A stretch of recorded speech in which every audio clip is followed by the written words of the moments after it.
Good morning. Welcome everyone to my channel. So I thought I'd better turn the camera on and show you how my iris is going, and I even had a little play with this leaf here.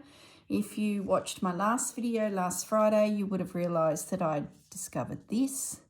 Not sure where I got it from. I think this was gifted to me. Oh gosh, I do apologize if you're watching and you know that it's come from your stash. I just can't remember. So I had a little play with it and I'll get to that in a moment. But let's just talk irises. Let me zoom in and show you how it ended up working out. So in the last video, we did the weaving down the bottom here. Really happy with that. And I did the pale beads. I ended up drifting those pale beads further up, but made them quite scattered.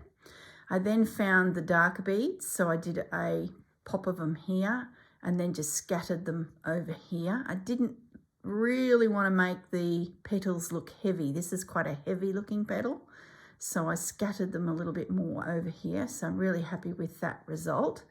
The yellow and orange French snots in the center have all come together. I still need to pop one there. I might do that now before I get too sidetracked. But I think I'll use this. It was the yellow that I needed. And what else did I do? I just kept adding more stitches through the actual petals using which two? That one, and there's a purple. I don't think it was this one, it was another one. I may have left it sitting next to the couch, quite possibly. Yeah, I think I did. But I'm trying to use up to scraps of things. Like you buy a bag of threads and you get these random bits and pieces from others' projects. So it's really good to be able to use those little morsels up. I could pop them in the rubbish, but oh gosh, it's hard. And even this yellow, it's nearly to the point of fraying. Like it's so old, but in a knot, it's actually holding. I wouldn't do it in a weaving scenario because it probably would just disintegrate on me, but to use these old vintage threads from my grandmother's cupboard is a bit of a privilege. I need to probably find a bigger eye for this. This thread's just a little bit thicker. So I might have to change up my needle. More of a chenille needle happening now. So yeah, that's what I have been up to. And I thought I'd better pop in here and bring you up to speed. Gee, I can't get this to thread before I, soldier on to the point of forgetting what you have and have not seen. Why can't I thread that needle? Just let me concentrate for a little moment. There we go.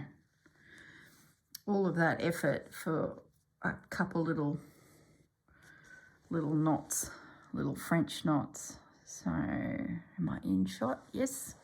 Just get myself a little bit more positioned, bring my chair closer to the table. All right. I find if I get myself in the right position to start with, I tend to stay in that position, but as you know, sometimes we drift off and then I look up and you can't even see what I'm doing. But I'm sure you guys are all busy doing your own thing anyway and barely looking at the screen.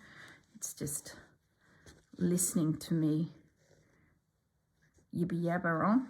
I might just do one more. I feel like that third knot and maybe only one twist. See how it's breaking down? That's going to snap. She's an old girl, but she's found a home. Just a little morsel of it in there. There we go. Maybe one more. Just a little colonial knot now. There we go. She's not going to handle being dragged through the fabric anymore.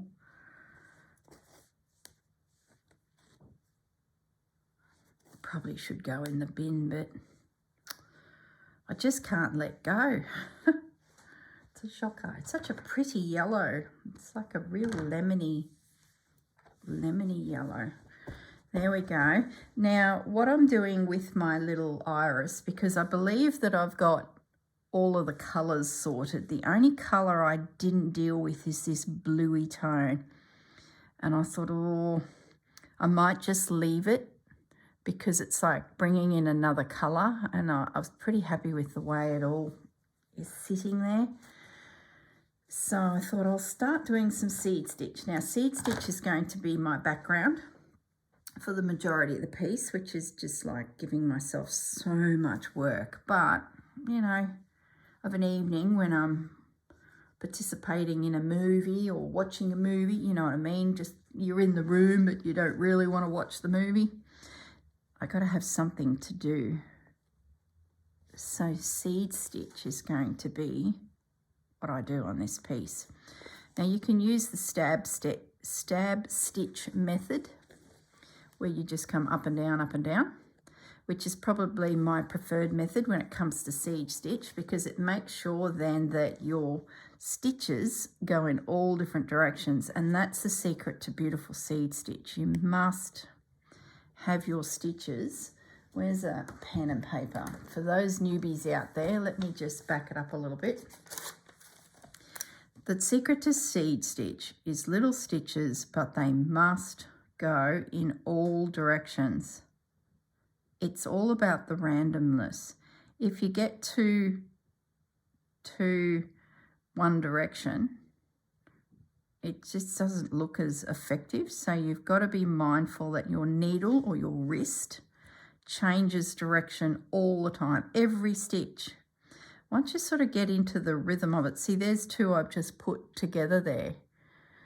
I just went to zoom in. It's so used to using a phone. Just went to zoom in on a piece of paper, for goodness sakes. I'm sure that'll happen one day. We'll be able to zoom in. Technology will do something tricky. That's seed stitch. Every one of those little stitches, and I make mine tiny. I find that it just looks so effective. I know it's probably, you would consider it tedious, but I love the effect. So I'm seed stitching all of the, I guess if you want to call it, negative spaces that the artist has left.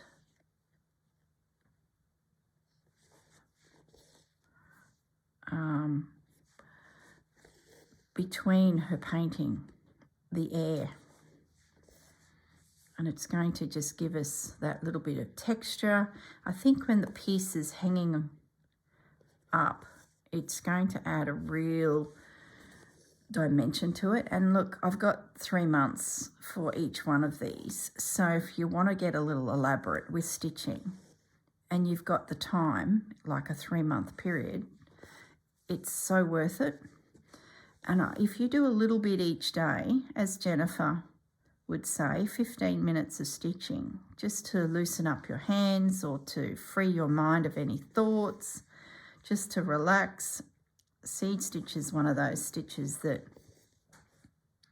if you just aim to do, you know, the size of a, I was going to say 50-cent piece, but for the Americans and the English, you probably won't know what I'm talking about. So a thimble, a reel of cotton here is, you know, nearly a joint between the tip of my thumb to my knuckle. If you do a little bit each day on your piece of that much, you will be surprised how quickly it comes together.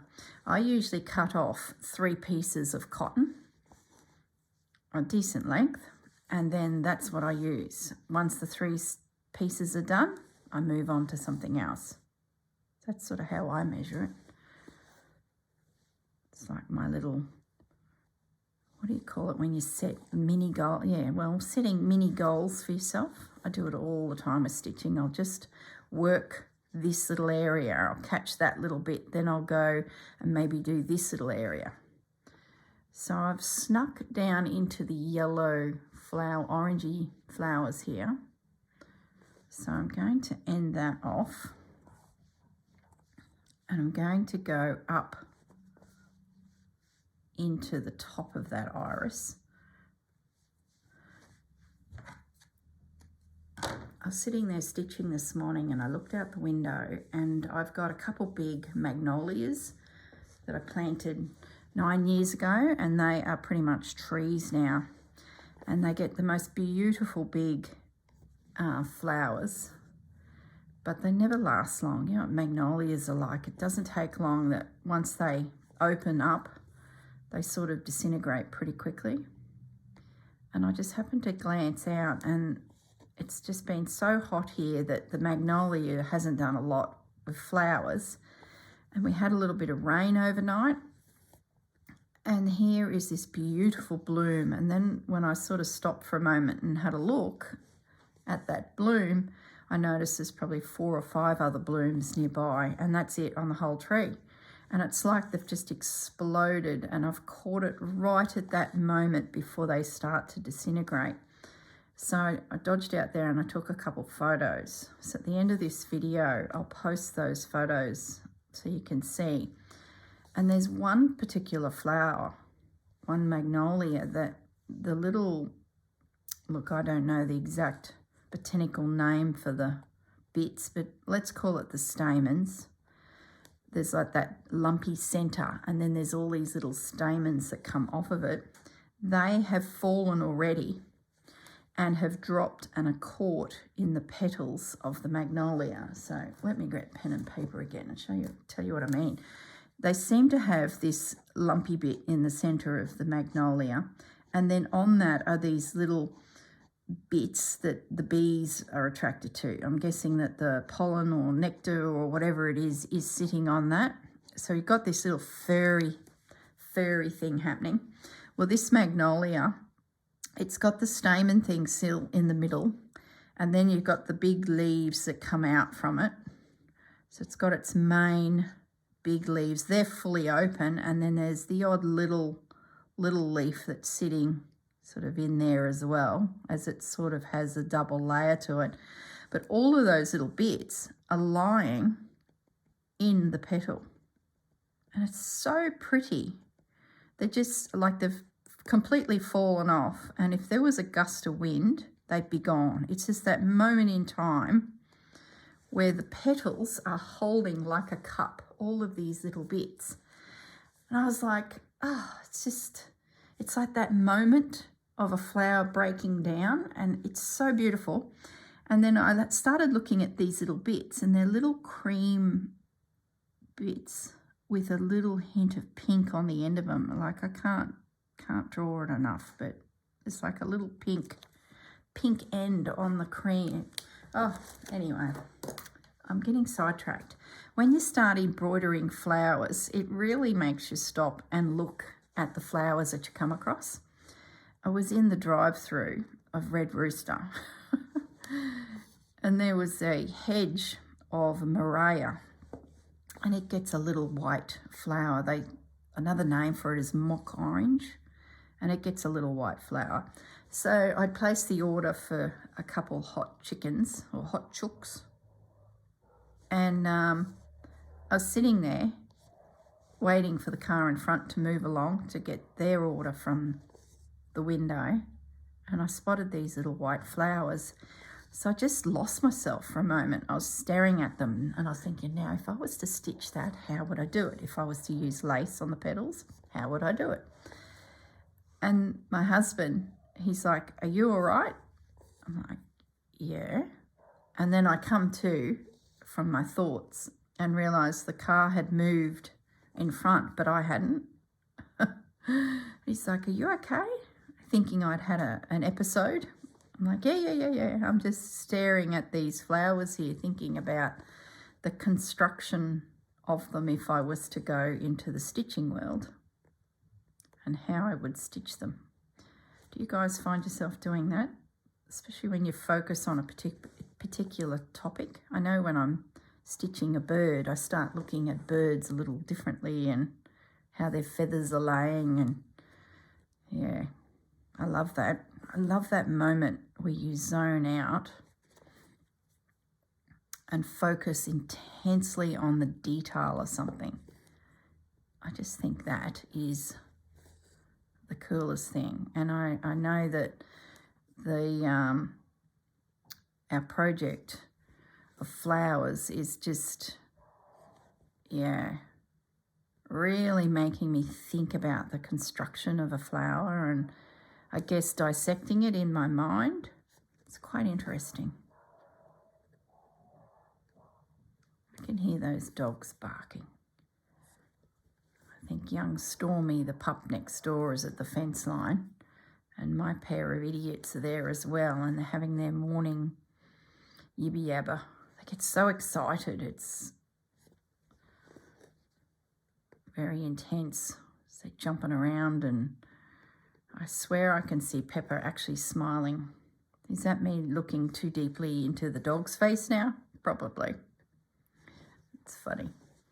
So I'll just focus back on what I'm doing here. So these little itty bitty stitches, like you can do your seed stitch any size you like, but when you're doing something as detailed as a little flower, you don't want your seed stitch to overpower your work. You want it to disappear.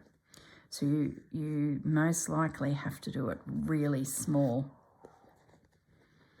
Otherwise it sort of becomes, oh, listen to those dogs.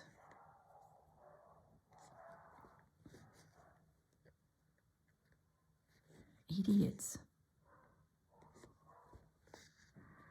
They've got a couple puppies visiting next door. Maybe that's what it's all about. New doggies on the scene. So, yeah, just keep in mind the size of your seed stitch. You want it to complement, not overpower. So if you look at your piece and that's all you see is those big stab stitches, I'm sorry, but you're going to have to undo it and make them smaller. These are itty bitty seeds. They're not big seeds. Mine are nearly the size of carrot seeds, just tiny, tiny little.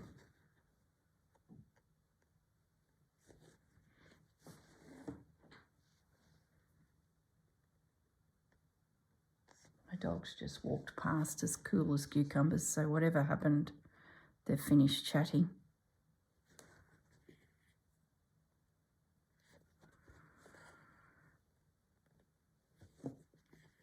Yeah, I think that is going to look great. I do want to add some more interest to the background, but I haven't decided what I'm going to do yet. You know, where I cut out some lace and embed it into the background just to create some more texture. And I haven't yet had a rummage through and found a complementary element that I could use. I guess the leaves have probably been playing on my mind a little bit. I thought once I get these leaves nutted out, I can then decide, you know, what else I'm going to build into the background. The leaves here, see how these are real washy? I brought the seed stitch down between them, leaving them there for now, and that's what I've got to nut out, whether I can find a soft pale fabric that becomes those leaves and I couch it into position like this guy, or I just do an outline, or I seed stitch them in a very pale green. That's what I'm thinking about. No rush. Just taking my time to enjoy the process. I've nearly finished this piece of cotton. You're probably thinking, that girl and that seed stitch, why would you bother? Good question. Good statement. Fair enough. This is what you do, isn't it? There's heaps of stitching. You think, gosh, there goes, you know, 4 or 5 hours of my life. Probably could have even, now my thread's disintegrating, I could have picked a soft lavender thread and seed stitched that in. That would have looked really pretty, but I didn't want to overpower what I had already done, and there's a lot happening there. So I thought, oh, I'll just I'll just play it safe, I guess, and just do the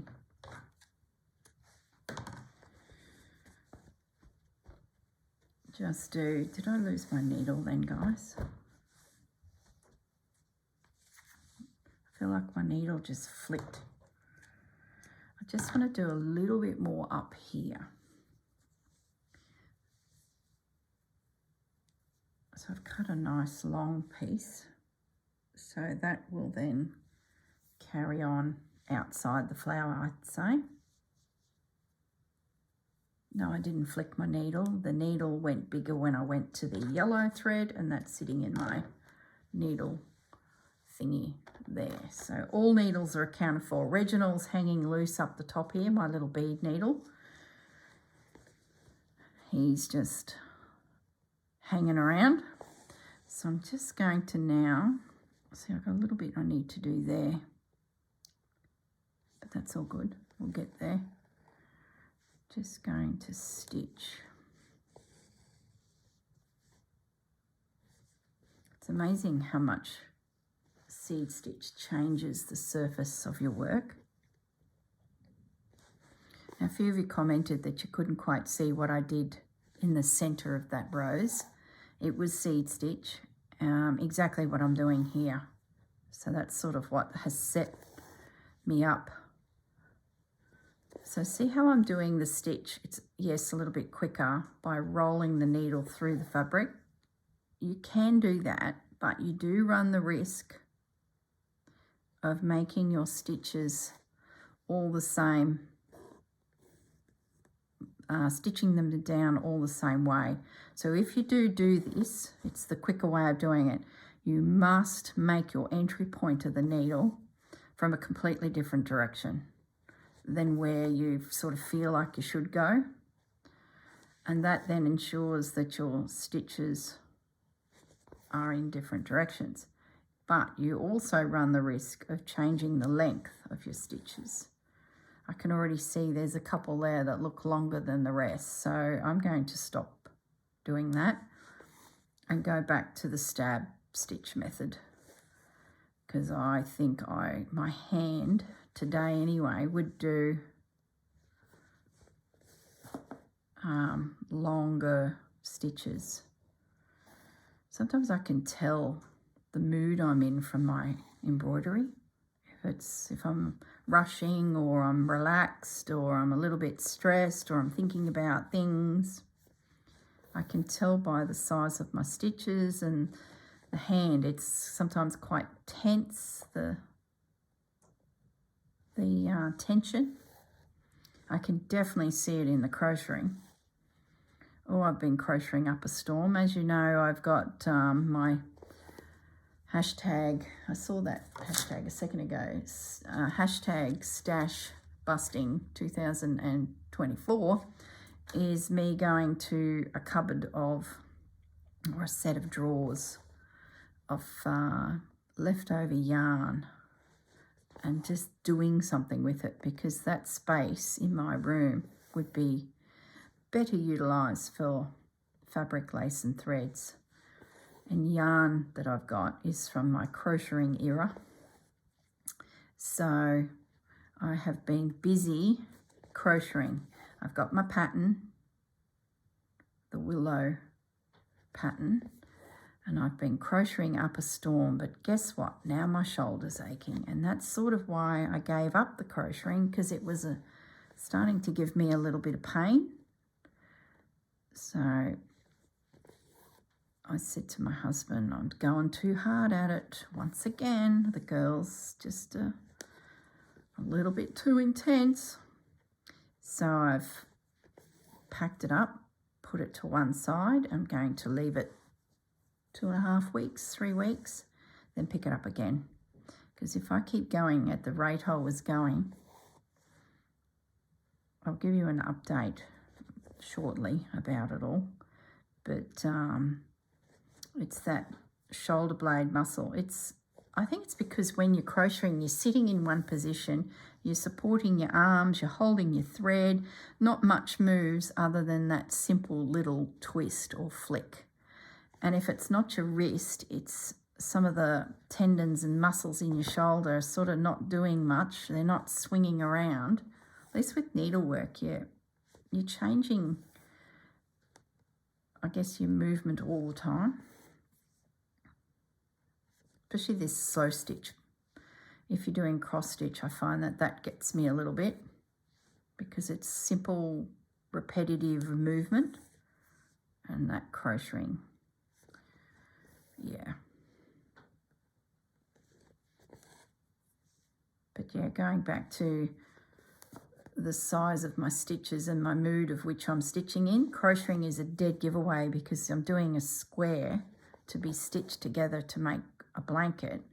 And if I'm in a stressy mood, the squares are smaller than the ones where I'm quite relaxed and chatty, and so I can tell my moods by my granny squares.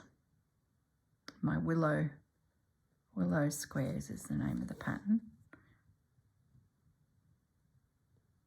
Some are a little bit smaller than others.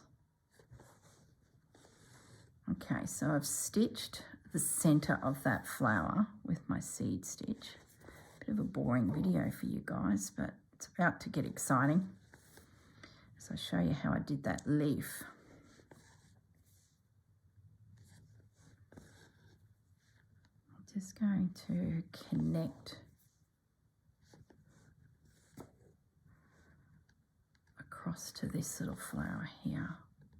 Now you don't have to do seed stitch in its entirety over the whole background. You can drift it around things and leave little pockets of air, negative space within the seed stitch can often look good.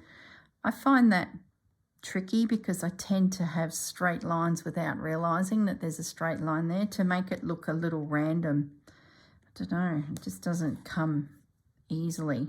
So I end up no, I can see a line, an edge. So I go back in and just fill it in.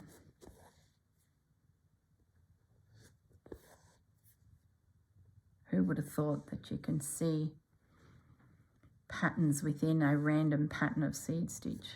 But yeah, you do have to watch what you're doing, because sometimes you create a pattern or a nap, you know, a direction before you realize you've...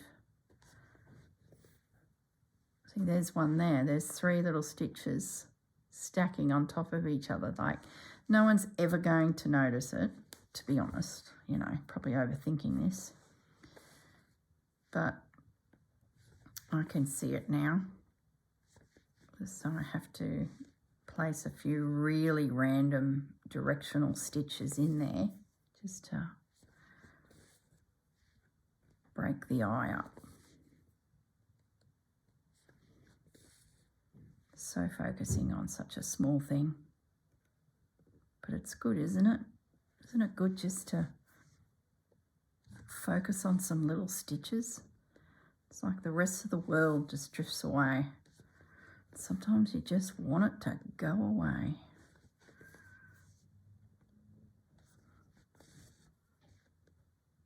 All right. See, this piece of thread was probably two lengths of my arm, so a good piece. And it really didn't go far, but I still have a little bit there. Can't wait to play with the blue jay. Very special, but I'm leaving him. You've got to eat your vegetables first, and then you can get your dessert. Isn't that the rule? All right. Very interesting viewing, but you know how it is with my channel. You get it as it is. I better stop. See, I can't stop when I get going with seed stitch. There we go. So I'll bring that up to the camera and hold still. I'm going to end it off, guys. It's bugging me. I'm going to finish that little bit in there, and then I know my iris is done. Got time. So keep stitching, everyone, or whatever it is you're doing as you're listening to me. Bit of seed stitch happening. Riveting, I know. I just want to come through this zone, right through there.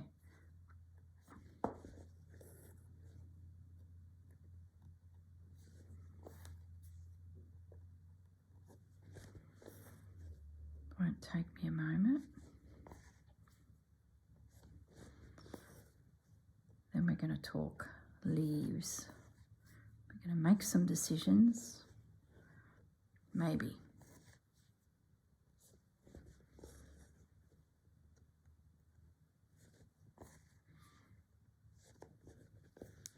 Okay.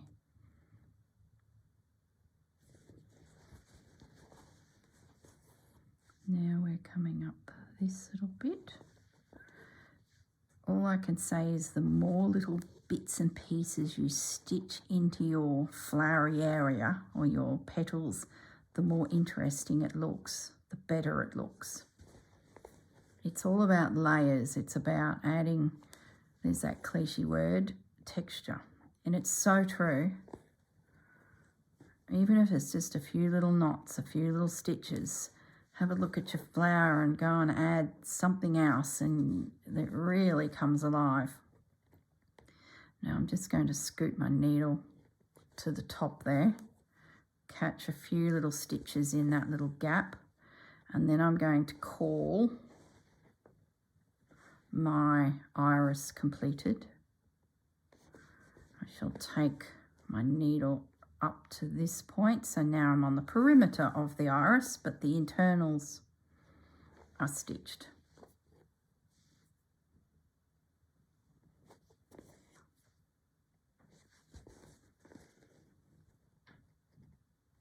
And there we go.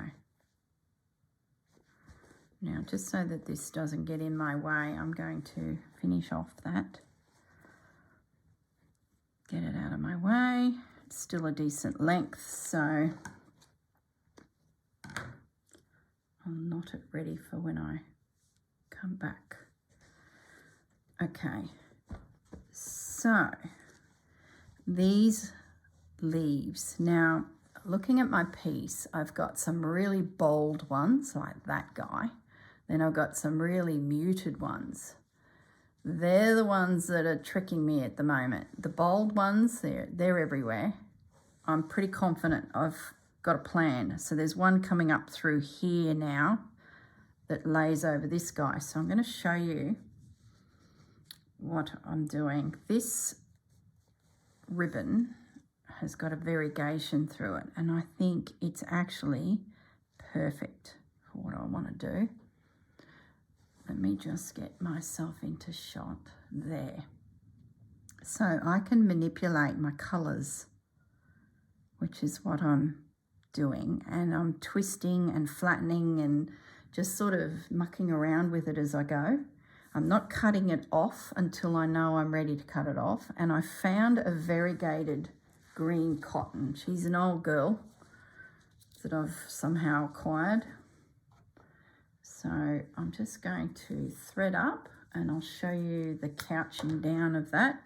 Because it's variegated and its tones look really good with that, it allows me to do lots of little seed stitches again to pin it down as needed. And because it's got a decent width about it, this ribbon,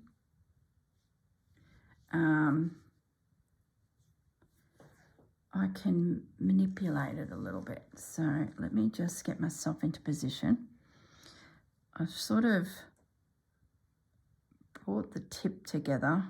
It does fray a little bit, so I'm mindful that I'm sneaking into that yellow petal a little bit. So if I have to, I can get in there and stitch it underneath some yellow to make it look a little bit neater.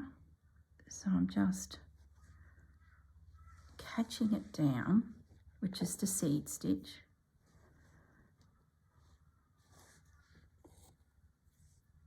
Just taking your time, couching it into position.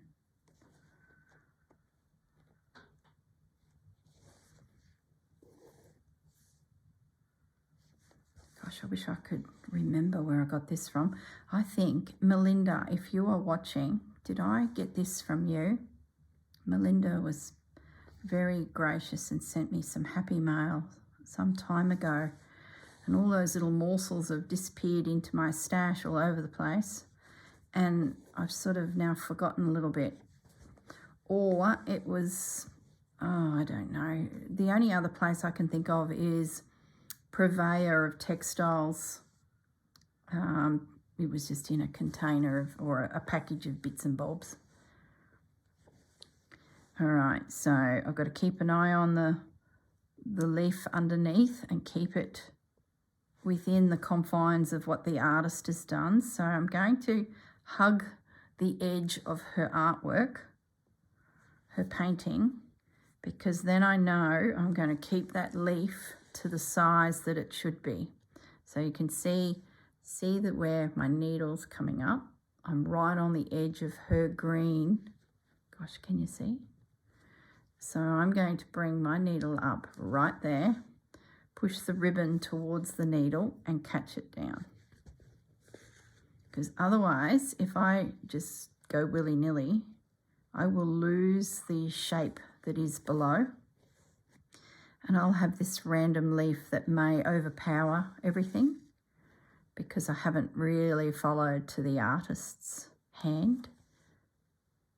See, I just need to take my time, and you'll be pleasantly surprised at how your leaf will come together because the artist has done all the hard work. So no use reinventing the wheel here. We've picked this piece of fabric because it caught our eye.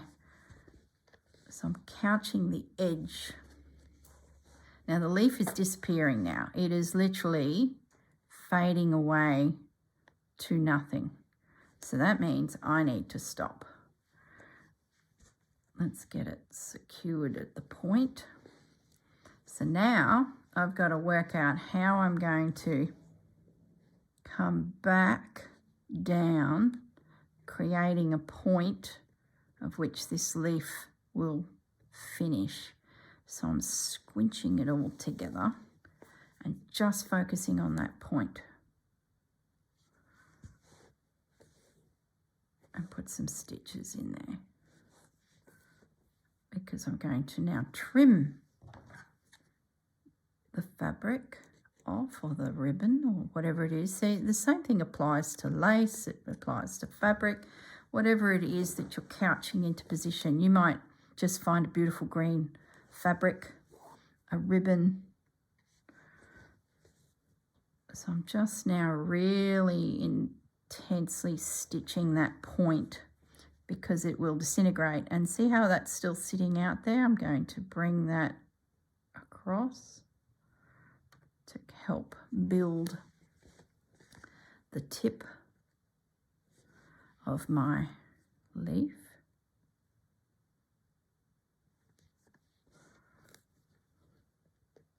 And then start finding my way back down the shaft of that leaf.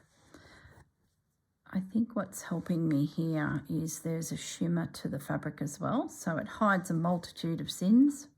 It creates a bit of movement in your leaf. This summer is just so pretty. I'm so pleased with the way it's coming together because it's got a whole different feel to spring, which is exactly what I want. I want each season to look vastly different to the previous. So I'm now just scooting down that side. There's the painted edge for the artist, so let's just stay out on there. And because we've got a slightly different green to the previous, so what I was thinking, and I haven't yet decided, is these, we'll call them the faded leaves, and there's just so many of them. I could do some of them in that, because that won't compete to all of the leaves that are in that, but I don't know yet. I just don't know. It might be too much, and I might end up just doing a shadow stitch, which is just outlining them. I'm not sure, but we've got time. No decisions needing to be made. So that's how I'm going to do my feature leaves, the big bold ones. Now I'm just going to scoot up the center and seed stitch. I've lost my needle and thread, and seed stitch that center down.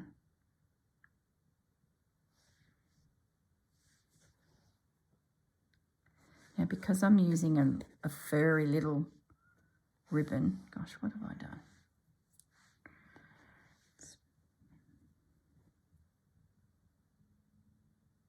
I'm going to end this off the ribbon. The thread's got quite thin. Got to be a little bit careful here. The tricks of using vintage threads.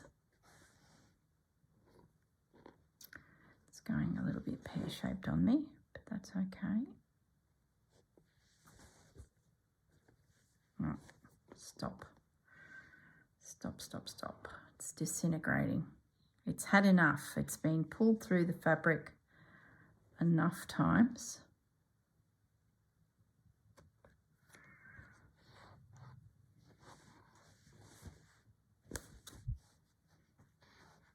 I just need to get a knot in it. She's mucking around now. Okay. So you can see from the stitches behind how I did those leaves. To make sure I kept the shape, I stitched the perimeter. Let me spin that around. So there's the first one. Whoops. There's the first one coming through there, and there's the second one. So it's all about getting your edge of your ribbon down to follow the artist, because we're dealing with watercolor. You see this here, it swooshes through to there. Now see this flower here, there's a stem there, a stem there holding that iris, and there's one up there. So I need to have a think about that as well. So I've come back to this green, but before I undo this and turn it into this, I thought I might have a little look. Maybe I can use this one that's open, but see it changes color pretty quick. Is that a bad thing? Oh my goodness, what a mess. See, it's a real, if I was to use that, I would be literally breaking down like that piece there. Through there would be beautiful. But do I want to cut it to bits and have bits and ruin that beautiful for that little bit? No, I don't. Just, I've got this, hold the phone, I've got this. So I just don't want to use it. Such a small space. What have I got here? Come on, let's just have a little look around. It's very green. Maybe I use just some wool, and I know I've got wool you know, open, that I don't need to open even these. Gosh, it's shocking when you're a hoarder. Oh my goodness, that'd be so beautiful, but I don't think I'm ready emotionally to undo this skein. Isn't that shocking? It's just beautiful. But this one is a mess, and it is undone. So I undid this one for my Fleur Woods piece. I don't think I can cut it, guys. I'm going to leave it and go further afoot. Hang on. My greens are handy. Let's see. Is there anything in here? There's a variegated thread. Look down here. Look, let me bring the camera up. You do not need a face full of green. There's our selection. So let's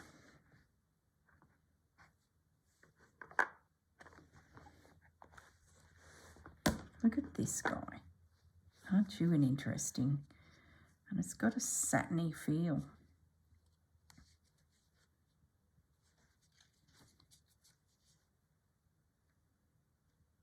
I wonder what that would look like.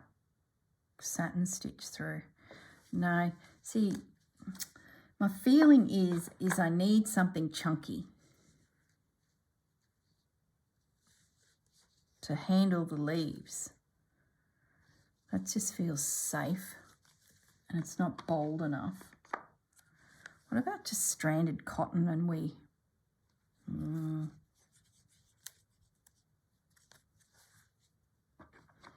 Maybe we put a couple together. I don't know. Just bear with me, guys. I'm thinking, playing. Can we create our own interesting thread?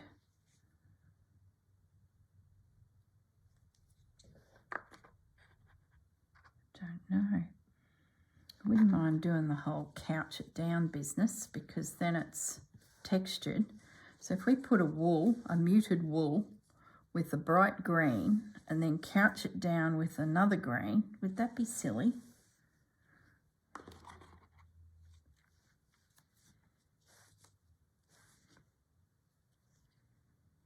I sort of like that.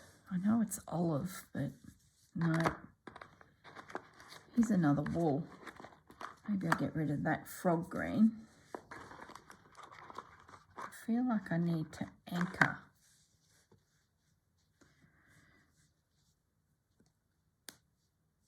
Let's just twist these two together. I don't know.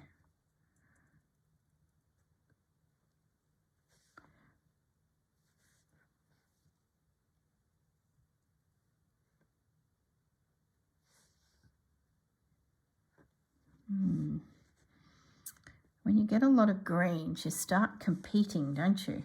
They all start fighting against each other.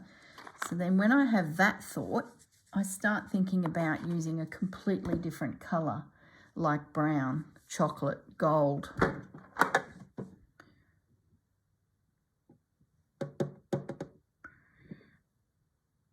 Because we could do something adventurous. These are little leftovers from a Steph Francis combination of threads too. We could bring a little sparkle in.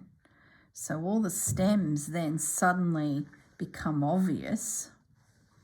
In amongst the greens, there's these stems. Gee, it's breaking all the rules, but I don't mind it. Let's just have a little play. I need a really good needle for this with the big eye. How are we going for time? We've gone off on a tangent. We're right, no problems. So I've got quite a large eye on this needle, because this is like a plaited thread. There's a cream.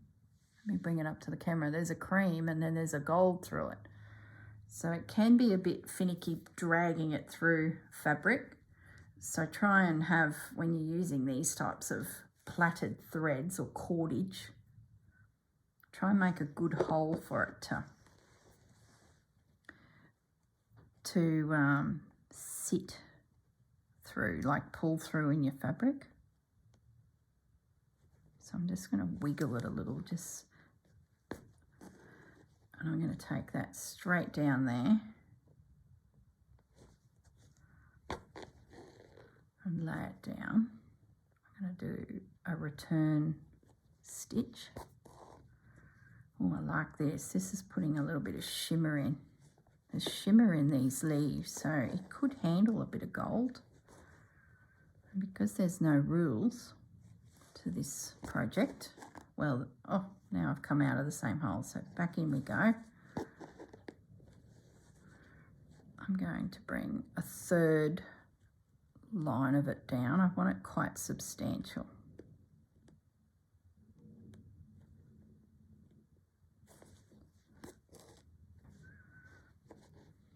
Three strands feels quite chunky. And then I'm going to finish it off because it doesn't like a lot of dragging through. I'd love to be able to couch it down with this, but it won't handle the thread. Now I might just use plain cotton, sewing machine cotton. Grab Reginald up. Come on, Reginald, step up to the plate, your turn. And I'm going to use this as my couching thread because it should disappear because it's so fine. So let's start at the top near the iris petal. And I don't think I need to be too tight with the stitch because I want it to be a fairly substantial stem. It's a reasonable sized flower, so now come on, Reg, play the game. Looks like Reginald's a bit antsy today. So those of you who are new to my channel and you're wondering, who is Reg? What's she talking about? It's this needle here. He's the only needle that I've named. For those of you who've been with me for a while will know Reg, and we've had many dust-ups, Reg and I. He bites me every so often, well, regularly actually, where he just goes straight into me like a sharp little so-and-so. So in a project, when Reginald comes out, everyone holds their breath because if Reg has got a bit of an attitude, he bites. Oh, I like that. And so far, Reg is playing the game. I know a few of you have called your needles either Reg or something similar. I apologise to all the Reginalds out there. I'm sure you're a lovely, lovely group of chaps. But this particular Reg, he's a bit of a bugger. And he's dropped his thread. See what I mean? Like, seriously, Reg. Thread him up. And I'm just skipping down that stem. That's great. You know what that's going to do? It's going to draw the eye to those particular flowers because we've highlighted the actual stem that they sit on. I love it. Really, really happy with that. If I had have done the green like I was thinking, I reckon it just would have disappeared, and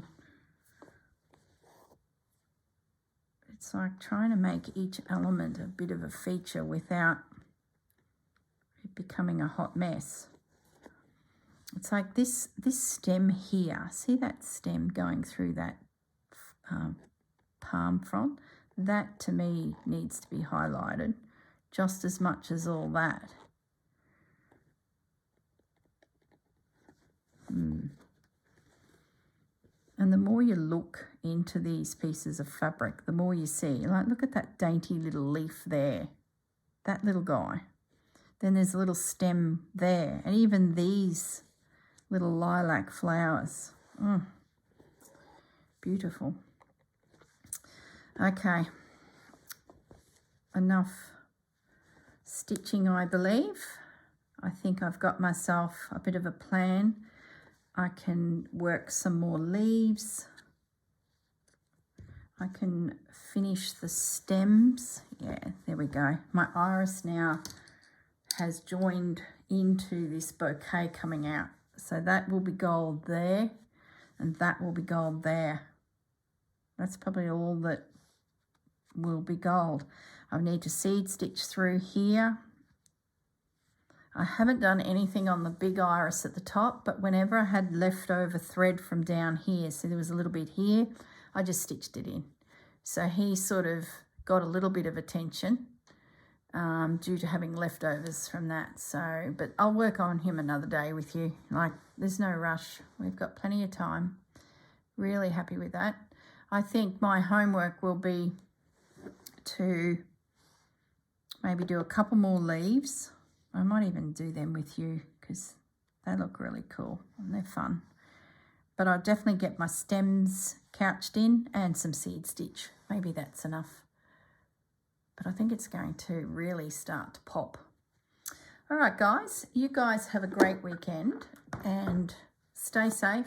Don't get into too much trouble. Don't spend too much on craft supplies. Try and refrain yourselves because I'm sure you've got plenty in your stash. But if you're new to this, go your hardest. Get out there. Shop, shop, shop. Start building your supplies. All right, guys. Have a lovely weekend and I will see you in the next video. Oh, and I will pop those Magnolia photos at the end that I was talking about. Okay, bye.